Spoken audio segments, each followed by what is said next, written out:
সন্তান মিথ্যা বললে কি করবেন জেনে নিন ৮টি সঠিক উপায়। সন্তানকে মিথ্যা বলতে দেখা একজন বাবা মায়ের জন্য চিন্তার কারণ হতে পারে। তবে মনে রাখবেন, শিশুদের বেড়ে ওঠার পথে মিথ্যা বলা অনেক সময় এক ধরনের স্বাভাবিক আচরণ। এটি হতে পারে শাস্তির ভয়, মনোযোগ পাওয়ার চেষ্টা কিংবা বিব্রতকর পরিস্থিতি এড়ানোর জন্য। তাই বিষয়টিকে সঠিকভাবে বোঝা এবং সামলানো জরুরি। চলুন জেনে নেই কিভাবে আপনি সন্তানের মিথ্যা বলার প্রক্রিয়ায় ইতিবাচক ভূমিকা রাখতে পারেন।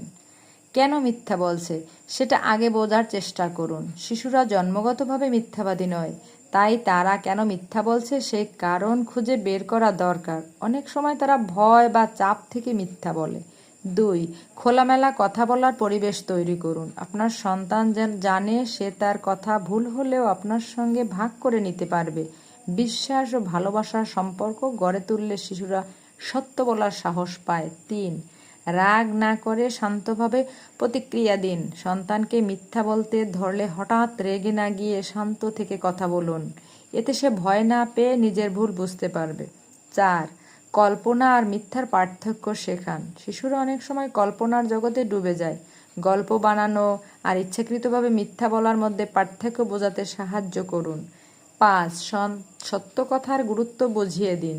পরিবারে কিছু সহজ নিয়ম তৈরি করুন, যেমন আমরা সবসময় সত্য বলি, কারণ এতে সবার উপর বিশ্বাস থাকে। নিয়মগুলো স্পষ্ট ও সহজভাবে বলুন।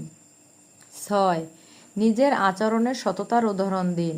আপনি নিজে যেমন আচরণ করবেন সন্তান তাই শিখবে। তাই নিজের কথাবার্তায় ও কাজের মাধ্যমে সততা দেখান। ৭. সততা উদযাপন করুন। সন্তান যখন সত্য কথা বলবে, এমনকি যদি সেটা কোনো ভুলের কথা হয়, তখন তাকে প্রশংসা করুন। এতে সে বুঝবে সত্য বলা ভালো কিছু। ৮. প্রতিটি ভুল থেকে শেখানোর সুযোগ নিন। শাস্তি না দিয়ে বুঝিয়ে বলুন মিথ্যার কী পরিণাম হতে পারে। এতে শিশুর দায়িত্ববোধ বাড়ে। শিশুর মিথ্যা বলা মানেই সে খারাপ হয়ে যাচ্ছে এমন ভাবার দরকার নেই। ধৈর্য, ভালোবাসা ও বোঝাপড়া দিয়ে তাকে সত্যের পথে ফিরিয়ে আনা সম্ভব। মনে রাখবেন, সন্তান মানুষ করার পথটা দীর্ঘ কিন্তু সুন্দর, যেখানে ছোট ছোট প্রতিক্রিয়া ও বড় প্রভাব ফেলে। আপনার সন্তানের ভালো হোক।